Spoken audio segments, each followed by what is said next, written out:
আমদানিকারকরা ভারত থেকে আলু আমদানি করে রেখেছেন গুদামে। তবে গত কয়েকদিন ধরে বয়ে চলা তাপপ্রবাহে পচন ধরেছে আলুতে।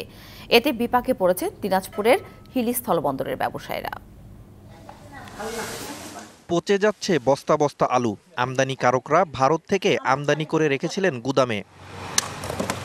সারা দেশের মতো দিনাজপুরের হিলিতেও বইছে তাপপ্রবাহ। গত 3 দিন ধরেই তাপমাত্রা ৩৯ ডিগ্রি সেলসিয়াসের ওপরে।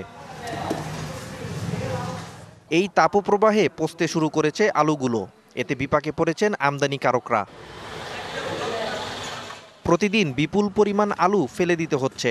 এতে ক্ষতির মুখে পড়েছেন এখানকার ব্যবসায়ীরা। এদিকে পচা আলুর দুর্গন্ধে বিপাকে পড়েছেন আশপাশের মানুষও। পুরানো আলু আসতে আছে, আলুগুলা পচে গেছে, বেকার বসে আছি। 200 টাকা করে দিন দেয়। একটা বস্তাতে উপরে 1.5 কেজি কমে যাচ্ছে, তাহলে লস টাকার মহাজনের লস না।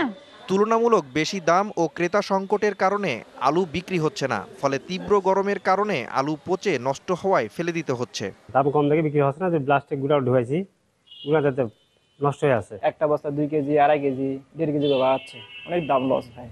গুদামে রাখা প্রতিটি বস্তা থেকে প্রতিদিন 2 থেকে 2.5 কেজি পচা আলু বের হচ্ছে।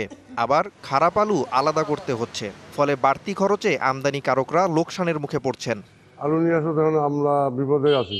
গরমের টাইমে গরম আলু বিক্রি হচ্ছে না, খুব একটা আলু রাখতে পারতেছি না। আমরা ওই যে লোকজন লাগাইছি বাসার জন্য, দেখা যাক কি হয়।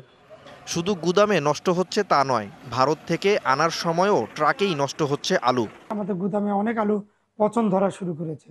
এতে করে বাজারে আমরা সরবরাহ করতে পারতেছি না এবং মোকামরা সময় মতো আলু কিনতেছে না। আমরা ব্যবসায়ীরা লসের মধ্যে আছি।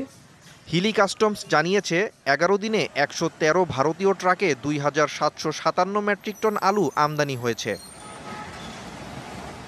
DVC news desk.